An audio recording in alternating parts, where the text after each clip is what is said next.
I want to just say a word about our panel here. They didn't have to come here, you know. No one made these people come here today. I asked, and they said, sure.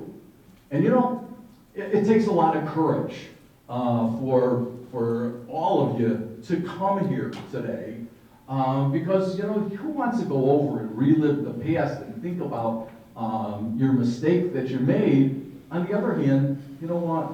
We could have all made the same mistake that they made. The video is called "This Could Be You" because it could be. And you know, like, I would really like to thank the courage of everyone here, especially Carly. I mean, really.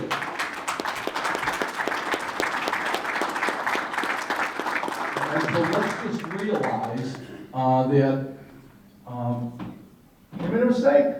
You know, could have happened to us. And it's all about the video. It could be you. So I ask you to show the video, and also these cards explaining the no new texting law. Try to get your school district to agree to give these out, especially in the lines and in the backpacks, the car lines, and we could we could make these cards up, like I said, within 4 to 6 weeks. But someone has to do this.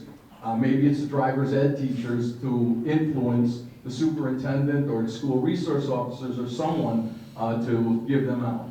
And so with that, Rick, you're going to take over the question and answers? Sure. Okay. You're in charge, Rick. Rick from the Palm Beach County School District. Okay.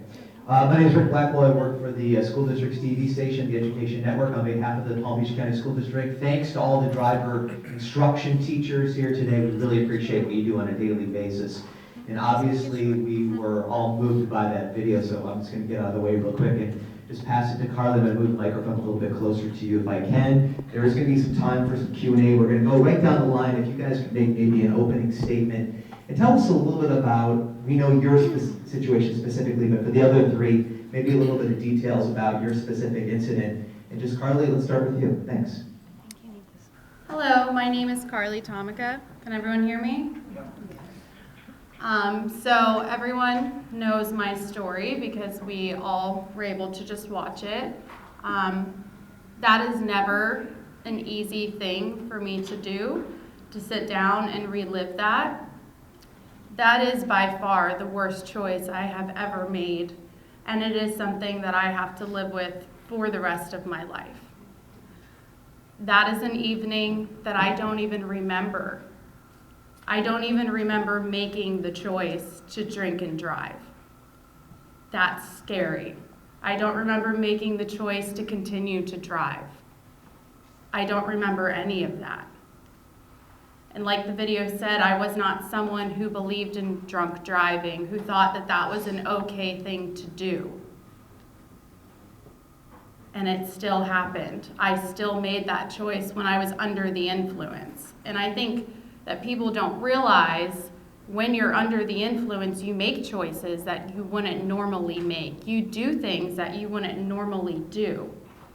And my video, my story is proof of that. Like I said, it's not easy for me to do things like this, to rewatch something like that, to relive that experience. You know, even seeing myself in prison, that brought me right back to that moment when I first met Irv.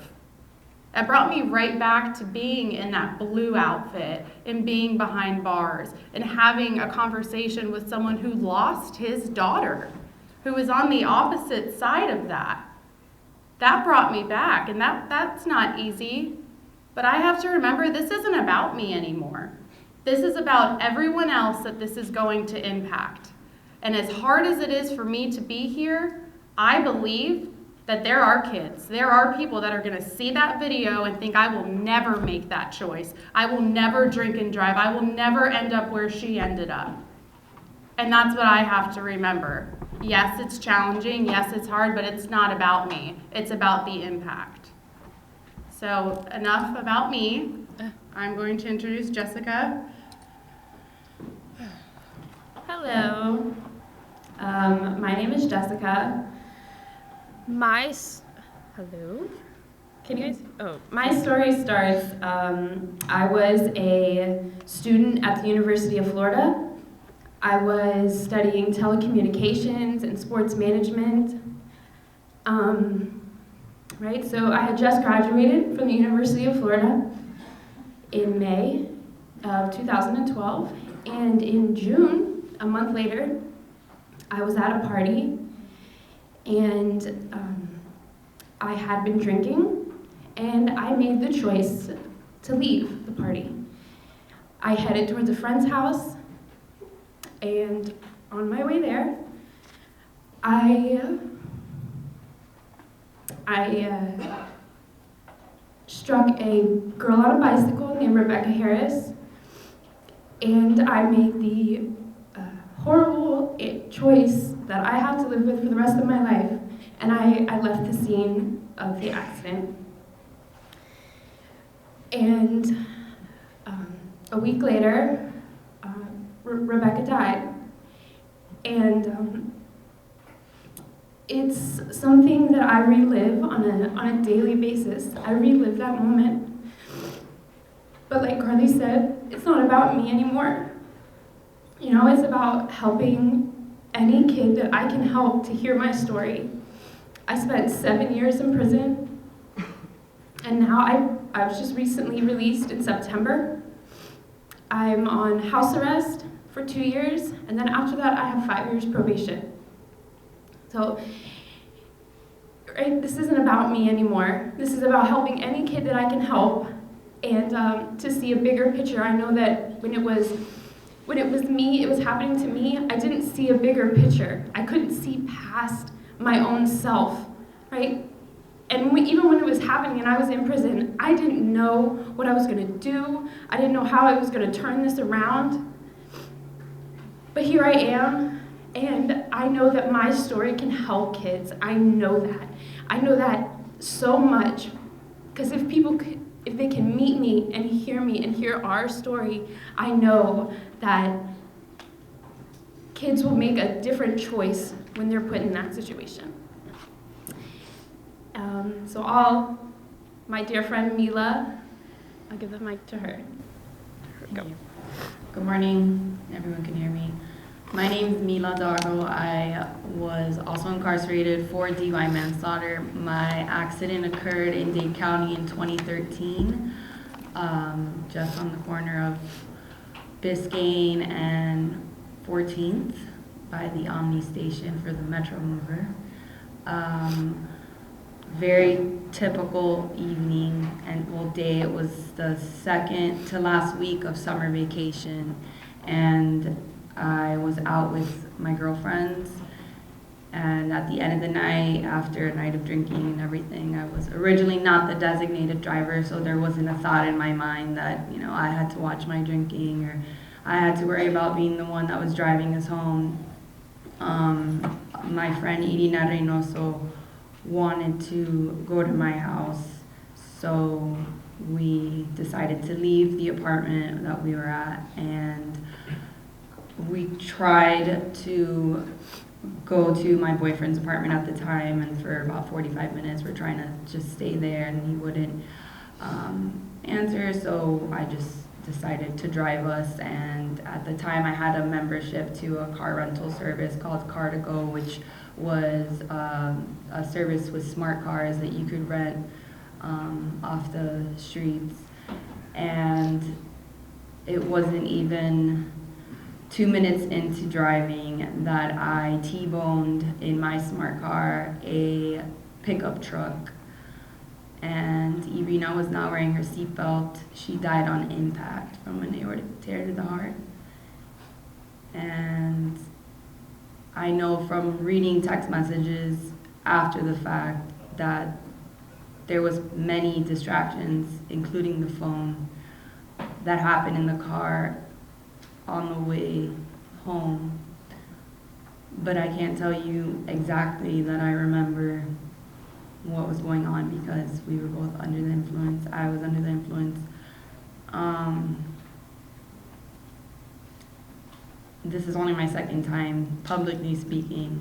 I know Carly's done this many times, Jessica's done it a few times, but I do remember when I took my driver's test, I even remember, aside from the drug and alcohol course, how it highlighted that you shouldn't even get behind the wheel of a car if you were emotionally unstable or you just weren't feeling right. And that has always, after the fact, after the accident, I started really detailing everything that happened that day and that night, and it turned into, you know, it's more like an umbrella, distracted driving. So when I heard about Irv and I heard about this organization, I was like, this is exactly what I thought about to myself.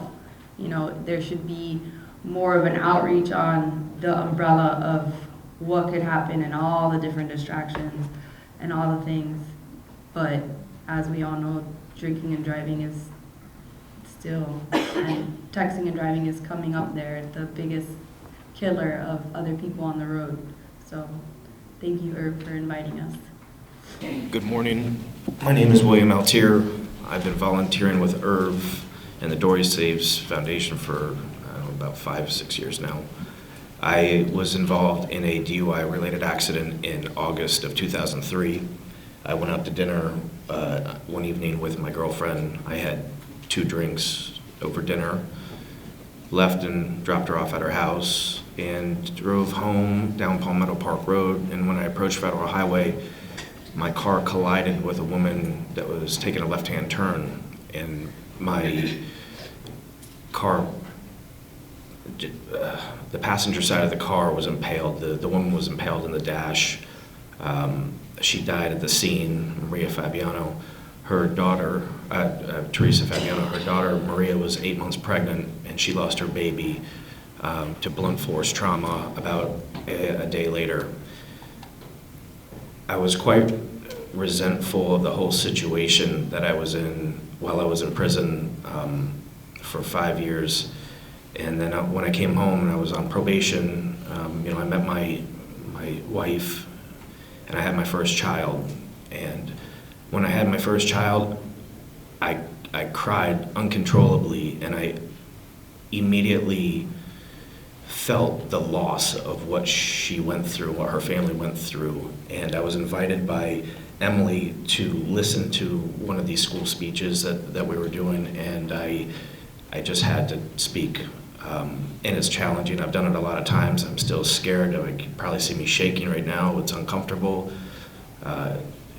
But we need to bring some sort of awareness to today's distracted driving, because it is taking lives quickly. It's not maybe as much as the alcohol now, but a lot of the telephones, as these girls were saying.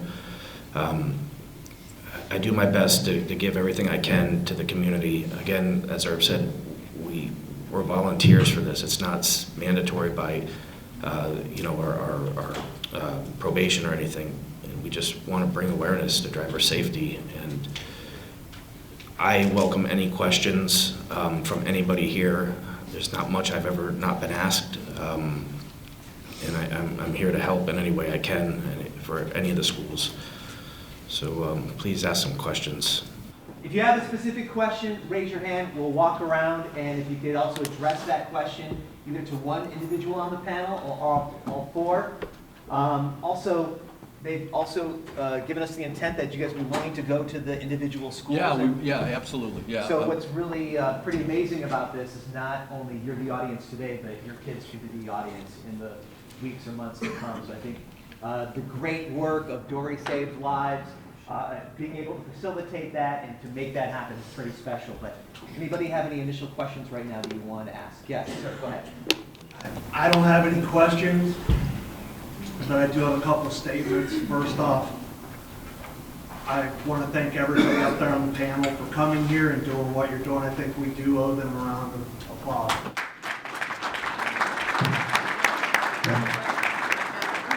I also want to say that Carly Tomica is one of the greatest people that I've ever come across in my entire life.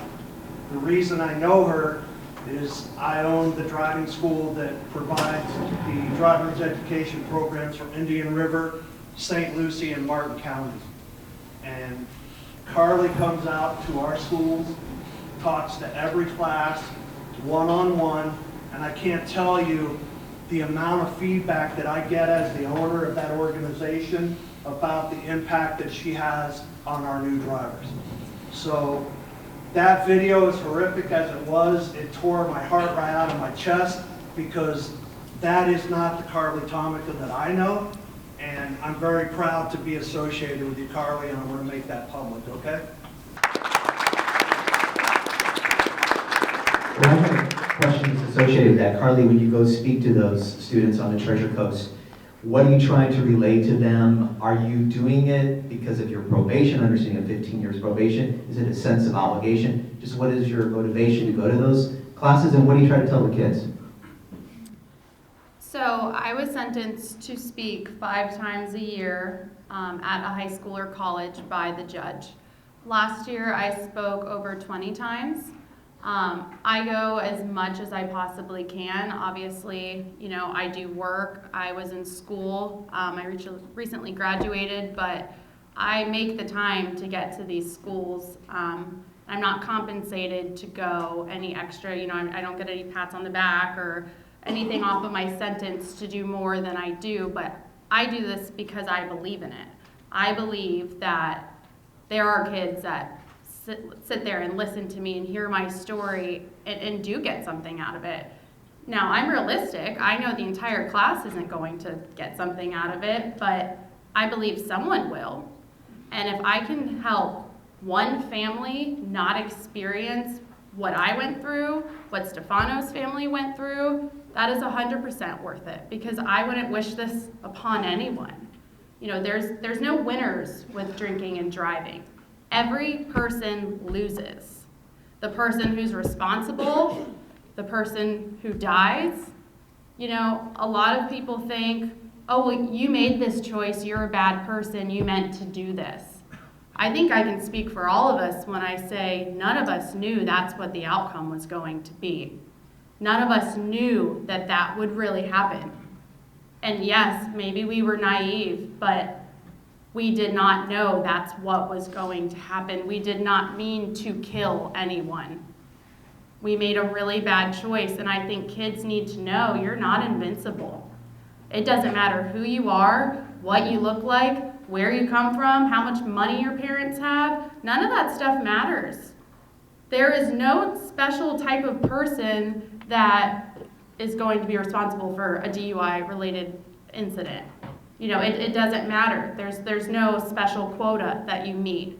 Anyone can be in an event like this. And kids need to know that. So when I go to schools, I try to relate with them. You know, I let them know where I come from, what my life looked like, where I went to school. Like Mila said, I went through driver's ed. I was in a program. I sat in the same seats that those kids sit in. One of the driver's ed teachers that I visit, she was my 10th grade biology teacher. She knew exactly who I was, and she speaks about it when I come into classes, you know? Like, she could tell the students exactly where I sat. This is real. This is not a story I heard. This is not something I researched and I'm there to preach about. This is an experience that I had, and I want students to relate to me, to know if it happened to me, it sure as heck can happen to you. Because I don't believe anyone ever thought something like this could happen to someone like me, but it can. So, like I said, my purpose is to go into the schools, spread awareness, let them know that your choices affect more than just you. Your choices affect everyone else around you, especially the choice to drink and drive, and that is a choice. You can be a part of the problem, like I once was, or you can be a part of the solution. Don't drink and drive. That's my main topic. All right, thank you for sharing that. We do have a question here. I'm going to bring the microphone to this lady. Can't just put on my teacher voice? Yeah, your teacher voice, sounds great. So I'd like to know your current status, whether or not you're still under house arrest or probation, and what repercussions you felt as you try to re-enter your community and where you live and work, and what you face now. All right, we'll start with Carly. We'll go right down the table. I'm currently on felony probation. I was sentenced to the 4 years in prison. I completed that, 2 years of house arrest. I also completed that. Now I'm on the felony probation portion, which was a 15-year sentence. I've completed a little over a year of that. There's been a lot of struggles that I've endured during this time. One being not having a driver's license. Living in South Florida, we don't have as much public transportation as some of the larger cities. Everything is very spread out. So that's a challenge, trying to get from A to B, whether that's school, work, church, anywhere, the grocery store. I have to rely on family, friends, Uber, Lyft, things of that nature. And for a 27-year-old, that's challenging to not be able to get to where you need to get. I've, had trouble finding an apartment. I may be naive to think this, but I never knew having a felony conviction was going to be an issue when I went to apply for an apartment, because I don't feel that I'm a threat to anyone around me. I don't think, I would be any danger to someone in a community. And so I went and applied for many apartments and got denied to every single one of them. And I have credit, I would be able to afford it, but I have a felony conviction, and unfortunately, I wasn't able to find a place to rent. That's been very difficult.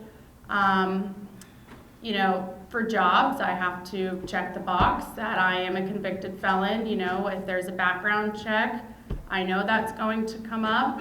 However, I am very honest and forthcoming with what happened. Like I said, I go out into the community, I do speak about it, I don't try to hide from it or, deny that this happened. And there's been times when people have been very understanding and opportunities have presented themselves, and then there's other times where people don't want anything to do with you because they judge you based upon what happened. And I understand that, it happens, I can't get upset about that. It's definitely challenging. There's a lot of challenges that I'm sure I'm going to see in the future that I don't even know now. Applying for schools, there's colleges and universities that will deny you because you have a felony conviction. It can be challenging to move forward when you have all of these roadblocks, pretty much. I've had to work harder in the 3 years that I've been home than I have my entire life. But that's just a part of it, and then having to live every day with guilt. That doesn't ever go away. Probation will be over one day. That won't. That's something that I always have to think about, that I always have to remember. And even the things like driving, when I get frustrated with, my Uber's late and now I'm late, and I start thinking, I get frustrated about that, but then it all goes back to, well, why do I have to Uber?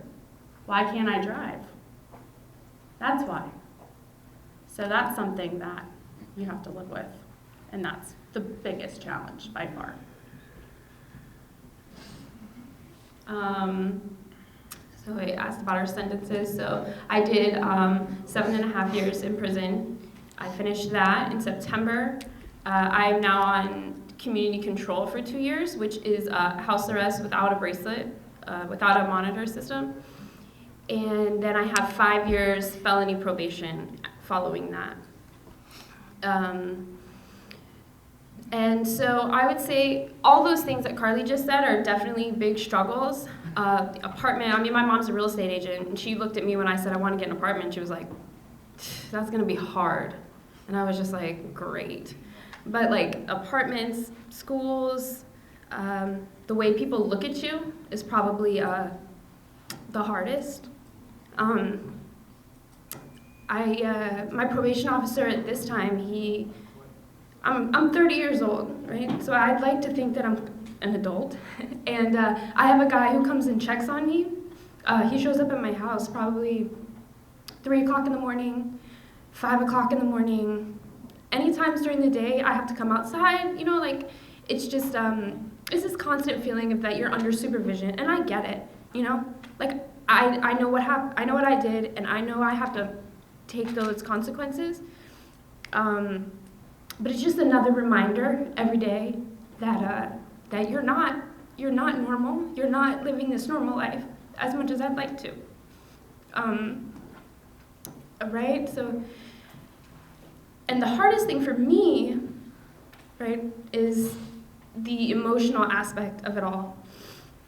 I walk around, like, I try to keep my head high, I try to have this strong face, but like deep down, it's a real issue for me.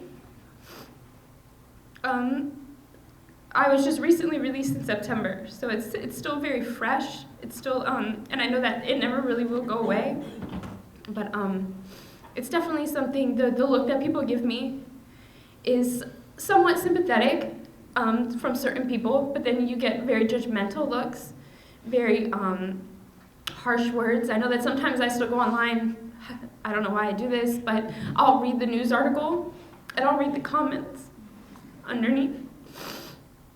And it just, you know, I know I've spoken to, I see a few people here that I've met before. I've spoken to schools, and I've spoken at Northeast High School and at Deerfield. And it's, that brings a little bit of relief, you know, and that helps. This helps. The whole thing helps. Being with people who understand helps. And but yeah, there's constant struggles. Mila? So I was sentenced to, I received the mandatory minimum of 4 years followed by 10 years of probation. I was recently released in May of 2019. The struggles that I have faced after the fact, aside from the struggles that I went through in prison, of course it wasn't easy. I was 10 hours away. I'm from Miami-Dade County, and I was placed in a prison in Quincy, Florida, right outside of Gainesville. So that was a 10-hour drive that my family made twice a month to come and visit me for a couple hours a day, once a weekend, maybe sometimes twice. Before my incarceration, upon arrest, I was placed on house arrest with a GPS monitor strapped to one ankle and an alcohol monitor strapped to the other, awaiting my sentence for a year and 11 months, facing 15 years, which is the maximum. But for probation, a part of my probation stipulations are to complete 200 hours of community service, 150 out in the community. I volunteer currently at a horse farm, rescue horse farm out in Davie, and 50 are to be with Mothers Against Drunk Driving, speaking at their victim impact panels. I recently did my first one about 3 weeks ago in front of about 50 people who had DUI misdemeanors, and it was terrifying. I felt very shameful. I spoke in between the national president who lost her daughter to a drunk driver. When her daughter was 16, she went out rollerblading one afternoon and never came back home. The driver was a high school student who was under the influence, and her friends were also in the car, everyone under the influence. And I spoke before a young lady who lost her father on the Key Biscayne Bridge, who was biking very early and was killed by a drunk driver who was coming back from being out. For work, I guess work-related, like they said, we have to mark off that we're felons, we have to say the truth. I am also very forthcoming. I'm very forthcoming even if I just strike a conversation with someone and I feel it, like I can tell them, I can share this. It's every opportunity that I meet someone is an opportunity to share with them, you know, my background story. It was a blessing during my incarceration that I was sent to a work release center out in Hollywood, and that's actually when I began working, where I got my job for the first time. I worked at a restaurant, and on my day of the interview, I was very nervous. You know, I had to tell them all about where I live. First of all, I've lived in a work release center, and this is why I'm there, and this is my conviction, and all these things. I had to sell myself, and it wasn't easy. It's like I'm selling myself to every single person I meet. But she touched on the apartment thing. The only way around that is if your name isn't on the lease. That's the only way around it. And other than that, there's no way that a convicted felon is going to be able to rent out an apartment or anything. She touched on not having a license. It is frustrating. On the one hand, it's like, okay, well, I'm using Lyft and Uber. I don't have to worry about paying for my insurance for my car and all these things, or gas money, but it does accumulate. I Uber literally everywhere. My Uber expenses on a monthly basis range from $500 to $600, depending where I'm going. I have 2 jobs, one in Miami-Dade County, one in Broward County.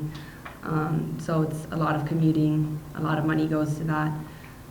The expenses that come with probation, my probation is about, to pay it off, it's nearly $7,000, which some people, I'm sure yours is much higher. Mine's like 4,000 something. 4,000, yeah. And I'm $138 a month. Yeah, but there's a lot of monetary repercussions. There's a lot of, you have to have a lot of patience. You don't have a lot of your rights back. I know recently we could, after probation's done, get a couple of our rights back. And the guilt, that's a life sentence. It's never gonna go away. It doesn't matter how many times I'm gonna do this. It doesn't matter how many times I tell these people or anybody my story, how many students I touch. It's a life sentence. And some people try to tell us like, oh, don't feel, you've come so far, you've done all these things, you're paying back, but until you're in these shoes, we appreciate it, but it's gonna be with us forever. And even if the day comes that my victim's family were to give me full frontal forgiveness, it will never settle. So having us at your classrooms or the high schools and all that, it's definitely going to make an even bigger impact than simply showing them that video, which was my first time seeing that, and I couldn't even watch the whole thing. I had a 5-year prison sentence that I got released in 2011, July of 2011. I have 10 years mandatory probation. I have about a year, July of 2021 is when I get off. I'm a very fortunate person. I have a very great family. I work for my family, so I didn't have an issue with the job. Work release, I did have some issues. It was easy to sell yourself. For me, it was easy to sell myself as I'll show up on time, you can pay me minimum wage, and I'll work as many hours as you'll let me so I can be out of the center. As far as the driving, again, I'm very fortunate. I employ someone that picks me up for work. I do my job. I come home. My kids, I have almost 7 and almost 5. They remind me every single day that I'm not allowed to drive, that only mom can drive, which is, they don't understand the severity of it yet, but it will come. Restitution, I think it was about $12,000 in restitution. Traveling has been a little bit challenging because I travel for work often. I just got to a point where the judge gave me blanket travel so I can tell my probation officer I'm leaving, and he says, give me where you're going, where you're staying, when you're coming back, and then you just check in with him. He's been easy. I've had the guys that show up at my house and Sunday morning at 6 a.m., go through all your stuff, sit on your hands, treat you like you're still incarcerated. It's a challenge. I mean, we made a decision, a terrible decision at that, and here's the consequences, so this is what we're doing. I'm not allowed to apply for a hardship license until after I'm off of probation, and by the grace of God, if I get a license, fantastic, but it comes with a lot of restrictions, doesn't it? It does. A lot of restrictions.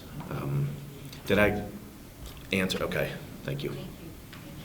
We'll just hold on to that. Yes, sir. Any questions? Yes, in the back, sir. Not really a question, but just a thought. I know we want to reach as many high school students as possible, especially at that moment when they will probably have a drink. So I was just thinking, before prom, a couple days before, what have you, have some type of an event, or I guess speakers, before graduation, have some type of event, because those are definitely times when the seniors will be out, and the possibility of drinking will be high. Rick, I want to comment on that. This is a great idea for Florida virtual schools. I'm in talks right now with Commissioner Corcoran to make this video mandatory for all the students, because you know what, this is a real story, and this is really going to influence driver behavior and young people's behavior. And this is a natural to show the video like pre-prom because you have like 80,000 kids watching it, and you know what? This is relevant. This is extremely relevant, and it's something like this that could really change behavior. You know, that's a great question, because it should be shown pre-prom, because you know what kind of problems we have, and it's a great idea, and for all of the teachers in here, you should make it part of your curriculum. It's real easy to go on our website. We have homework. Kids get community service hours, and it's a win-win situation. So that's just a great question, really. A great idea. Great. Other questions or comments? Let me just ask one. We'll start with Will down at that side. Will, when you have had the opportunity to talk to students, what is one thing you want to leave them with? Is it an approach where you try to talk to them and it's like a scared straight approach?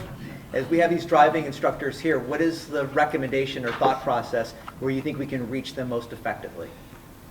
When I do this volunteer work with the foundation, I never thought in a million years I would have been in prison for killing 2 people for a an alcohol-related accident. I wasn't really a drinker.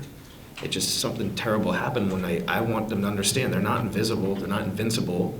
They drive around in weapons.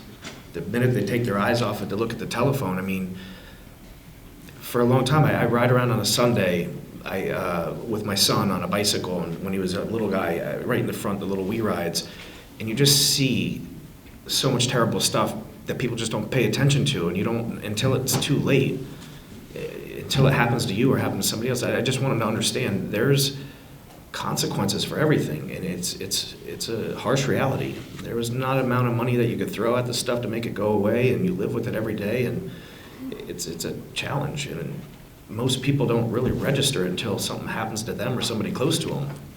It's that, oh, it will never happen to me. It happens.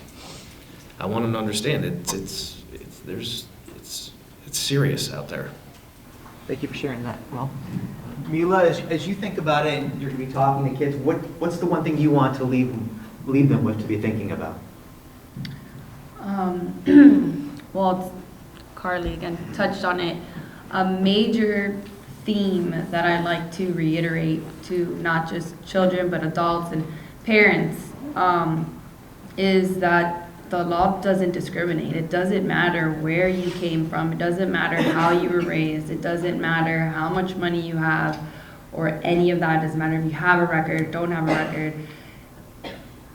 Whether you have 1 drink, 10 drinks, 2 drinks, it doesn't matter. When you get into the vehicle, when you're driving under the influence, when you get in an accident, they're going to arrest you. They're going to find, you know, the facts, and you will get in trouble. Doesn't matter, because that's another recurring theme amongst young people is, well, I know myself at the time of the accident, I had my license, I was 22, and I'm one of 5 kids, I had a boyfriend, I never really everyone else wanted to drive all the time, so I was in no hurry to get a license. I had my license maybe a little bit over 6 months at the time of the accident.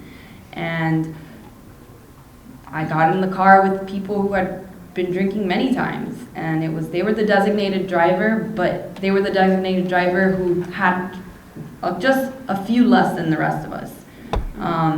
And it is a thought in society that, you know, I can still drive after I've had 2, 3, 4. I'm okay to drive, and it's not. They forget the science. We forget the breakdown of alcohol in your body. I've thought in my mind, you know, maybe when I start public speaking, if there's a company out there that sells like breathalyzers on keychains, like we can pass them out, and you know, they can all put them on their car, you know, some sort of preventive tool. So that I would definitely stress that, the fact that the law is not going to discriminate. They're not going to look at you and be like, well, you know, they come from a low-income family, so of course they ended up drinking and driving and killing someone and being sentenced to prison time. Or anything. If you drink, you drive, you kill someone, or you get in an accident, you're going to receive the consequences, and nobody can, you know, avoid that. And that's not okay to get into the car as a passenger with somebody who's been drinking, even if they've had much less. We've all been to high school. We know when drinking starts. I think drinking and drugging is starting at an earlier. Every year they get younger and younger and younger, and you're hearing middle school kids getting drunk, bringing alcohol to school and all that. So it's an epidemic. And now we have our texting and driving, or Snapchatting and driving, or making a story on Instagram, or TikToking and driving, and all these social medias that why aren't the social media platforms also putting some PSAs out there? But it's an umbrella. It's a lot of things. So, like I said, I've been to 2 schools, and when I go there, my main thing that it's like, yes, there are consequences. Yes, you will go to prison, and that's horrible enough in itself. But for me, I just feel like I want to stress to them enough that you don't even know the pain that you're going to have to live with, knowing that you took a life from somebody. Right, so my family looks forward to watching me grow up, watching me get married, watching me have a kid. And I want to stress to them that you're going to take that away from somebody and their child. Right, so Rebecca can't do those things. Rebecca's family will never have that because of what I did. And so it's rare to come and talk to somebody or to be around somebody who has had that experience. So when I'm talking to kids, I want them to see that I have had that experience. I do live with that guilt. I've taken somebody's life from them, whether it was an accident or not. That's on me, and that's on my shoulders. And I want you to see what I go through, the pain that's still in my heart every single day, because prison was easy compared to what I go through when I think about Rebecca. Prison's easy, knowing that I live with that. Right? I'd sit in confinement for days if I could get rid of that feeling. So that's really what I want kids to know, is that prison, yeah, it's bad. And jail is bad. And probation is bad. But the pain that you live with from taking a life is probably the worst pain that you can ever feel.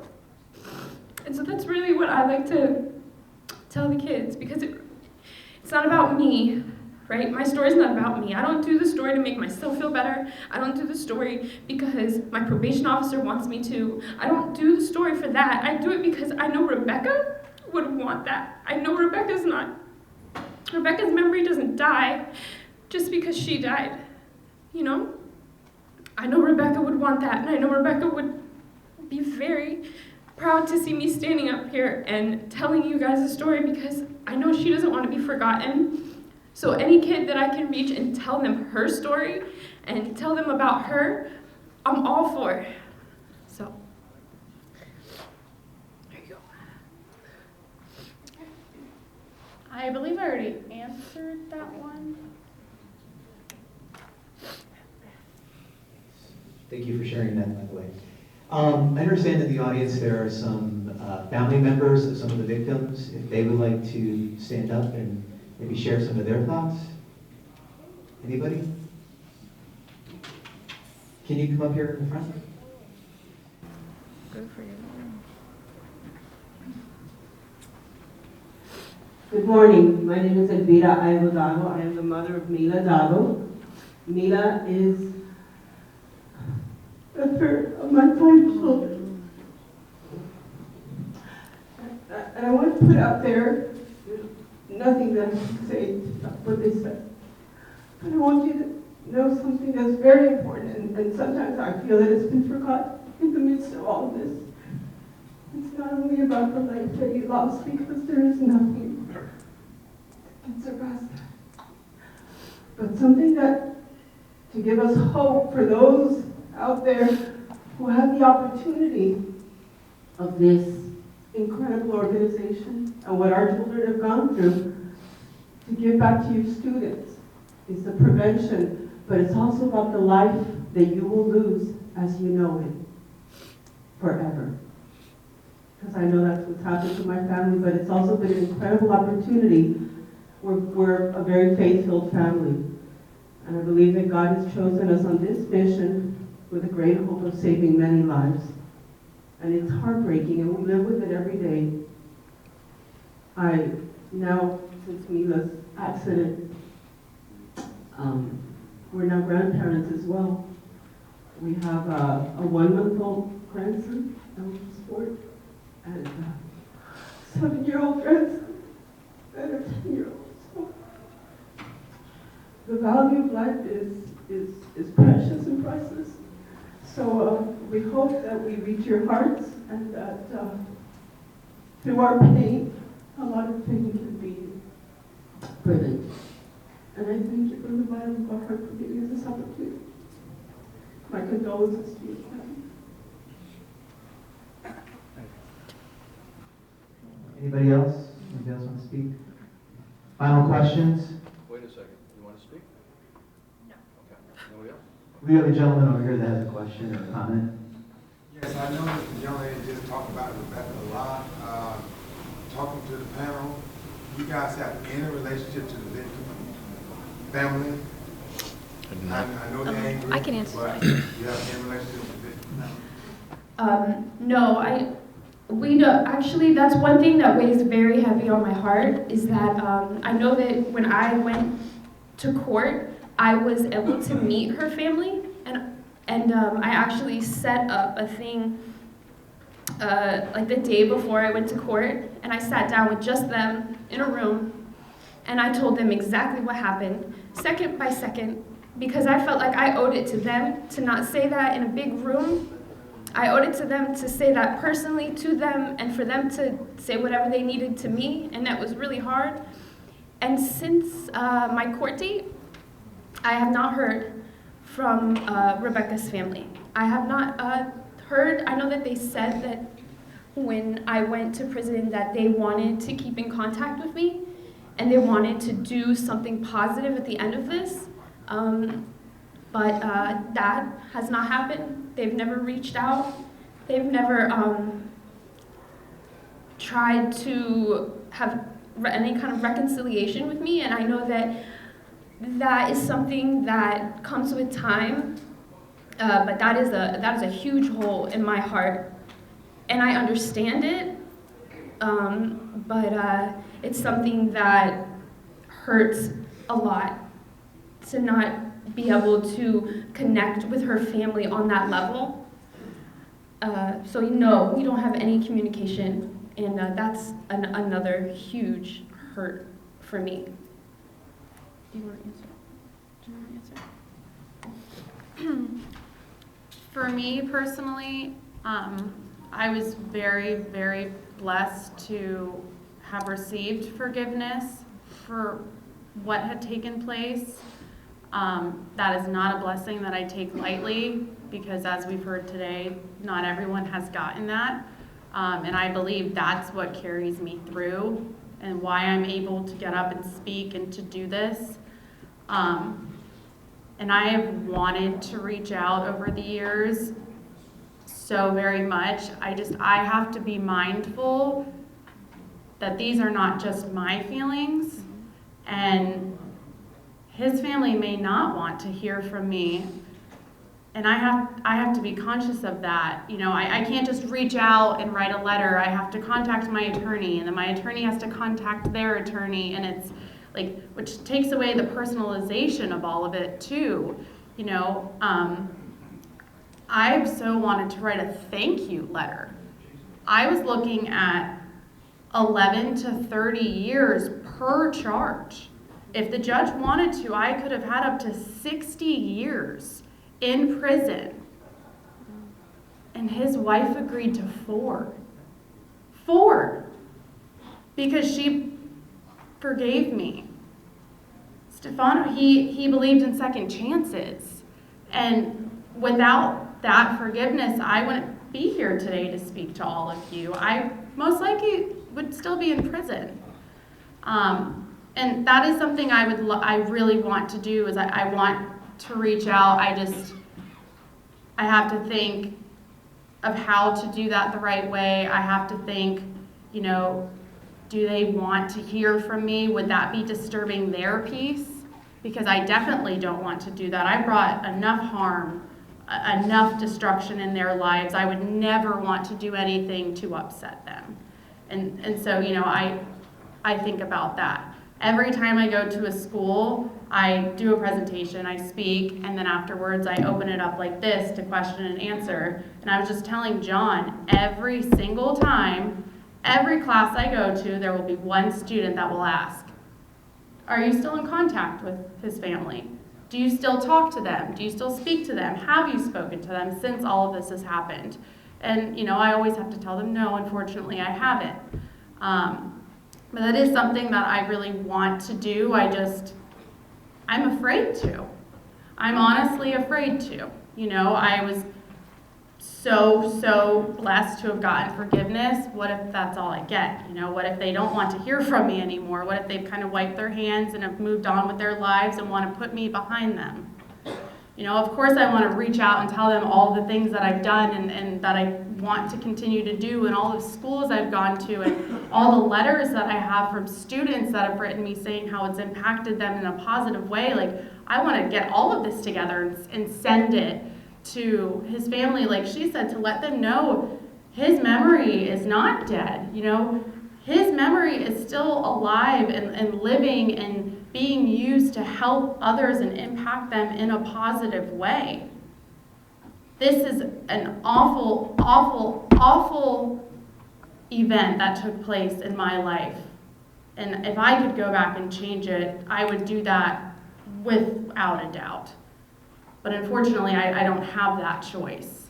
I am responsible for taking a life, and now I'm responsible for giving them back.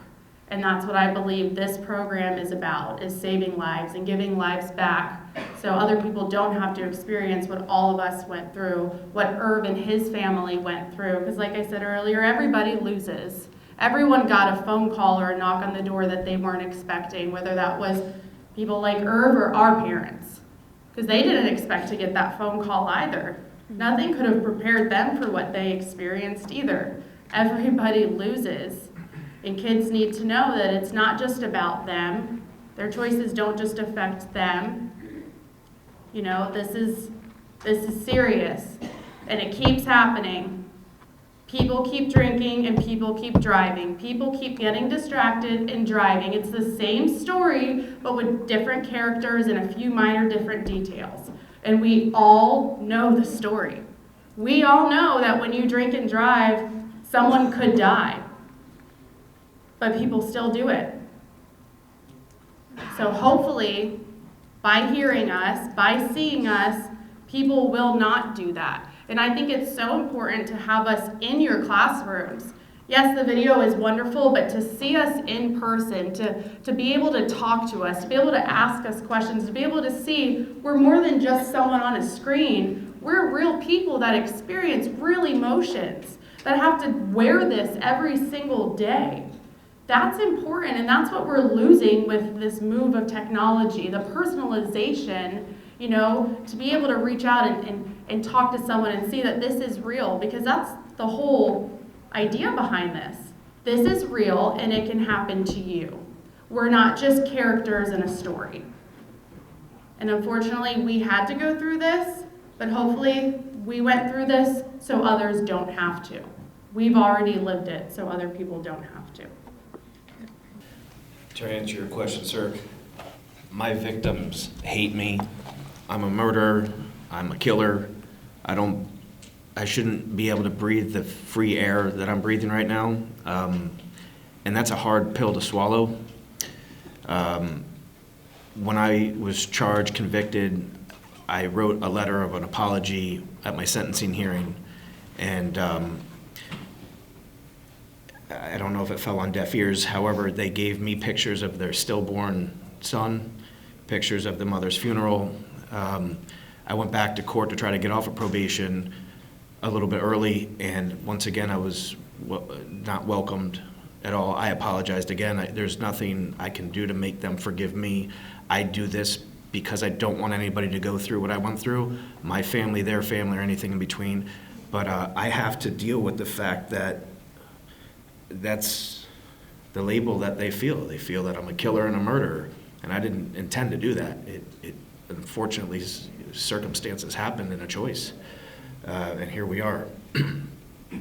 I wish, even for them, just that they could forgive so they could have a different quality of life, because they're harboring and holding on to something that it's hard. You know, it's a very challenging thing. And I don't know if it's the right thing to do to reach out to them in the future after I'm off of probation, because I'm not allowed to now. I'm not allowed to have any contact with the victims. I don't know what to do with that. See? Well, again, thank you for sharing those stories. Representative Schlossberg, if the driver instructing teachers wanted to get in touch with these 4 people, how does that work? How do you facilitate Our that? website. Go to the website. Our website, Dori Saves Lives. Okay. And in case anybody wants to make this part of your curriculum, which I strongly advise, just go to our website. It's all on the website. Our website is very easy. So can they schedule an appearance by one of these 4 Well, they have to go through the website, then we That's have how to they do go it? ask them, and, you know, because they live in Broward and Dade County, and so if, let's say, somebody from Pensacola, you know, we can arrange that, the foundation will pay for that, but like, we just need time. I've got to go ask the ladies, or Will, is this time good? So that's what I recommend, going through the website. Okay. All right. Well, again, thank you for being here today, and thank you for what you're doing in our schools. And to the 4 of you, thank you so much for sharing your stories. And I certainly got a lot out of it. I know that you did as well. And hopefully we can take the information and those stories, and we can use it to the benefit of our students. And again, thank you very much for being here. I know there's a full day of activities, but again, we appreciate your participation. Thanks.